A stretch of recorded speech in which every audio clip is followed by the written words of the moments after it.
أعوذ بالله من الشيطان الرجيم. بسم الله الرحمن الرحيم. قل هو الله أحد الله الصمد لم يلد ولم يولد ولم يكن له كفوا أحد. بسم الله الرحمن الرحيم.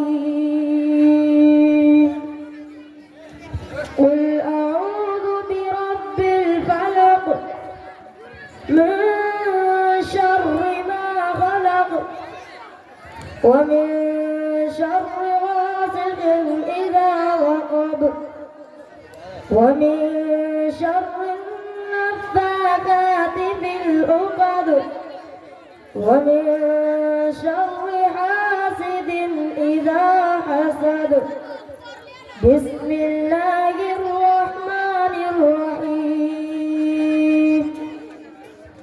قل أعوذ برب الناس ملك الناس إله الناس من شر الوسواس الخناس الذي يوسوس في صدور الناس من الجنة والناس.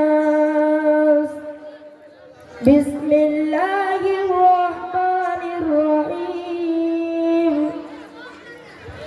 الحمد لله رب العالمين الرحمن الرحيم مالك يوم الدين.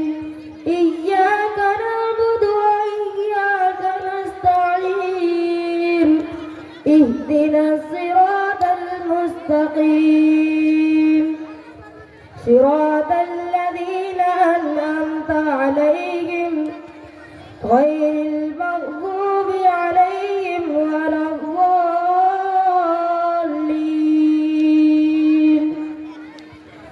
بسم الله الرحمن الرحيم.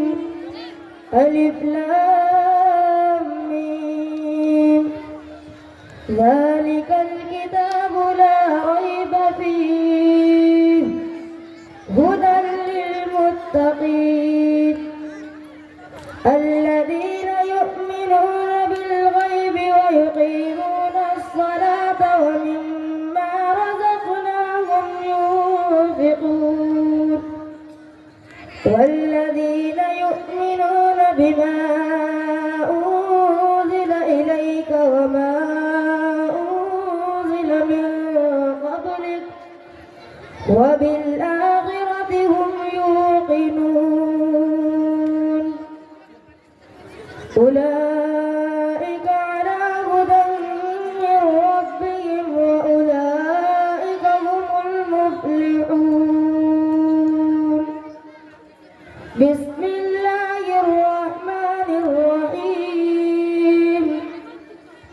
اللهم آنس وحشتي في قبري. اللهم ارحمني بالقرآن العظيم واجعله لي إماما ونورا وهدى ورحمة. اللهم ذكرني منه ما نسيت وعلمني منه ما جهلت وارزقني تلاوته آناء الليل وآناء النهار واجعله لي حجة يا رب العالمين. آمين. صدق الله العظيم. माशाअल्लाह ने क्या मकाम दिया है इनको, क्या मर्तबा दिया है इनको। اتنی بڑی مجلس میں انہوں نے حفظ قرآن کو مکمل کیا، اور اس بڑے مجمع میں اور اس اتنے بڑے مجمع کے درمیان ان کو خطاب مل رہا ہے آج حافظ قرآن جامعہ، ناظم جامعہ، اور پھر وعدہ دھن صاحب اور علماء کرام، خصوصاً حضرت مولانا محمد آفتاب صاحب ندوی، اور خصوصاً حضرت مولانا مزمل الحق صاحب فلاحی، اور دیگر علماء کرام سے بھی درخواست کرتا ہوں آپ حضرات بھی اپنا ہاتھ لگا دیں اور اپنا ہاتھ لگا کر ان بچوں کے سر پہ عزت کا تاج رکھ دیں۔ ہمیں بھی خوشی ہوگی، ان بچوں کو بھی خوشی ہوگی، ان بچوں کے والدین کو بھی خوشی ہوگی، اور ان کا بھی دل فخر سے بلند ہو جائے گا۔ سبھی حضرات اپنا ہاتھ لگائیں اور ان بچوں کے سر پہ عزت کی پگڑی ڈال دیں۔ میں اور بھی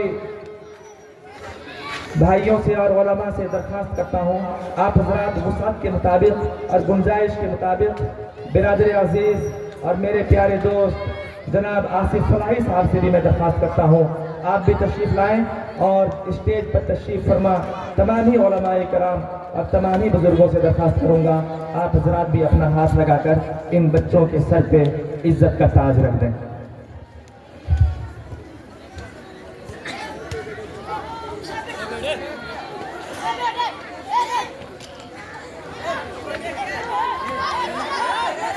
فؤاد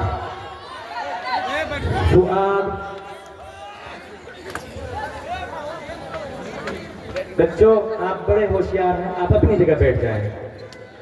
اتنی اچھی بات ماننے والے بچے شور مچائیں گے، بات سمجھ میں نہیں آئے گی۔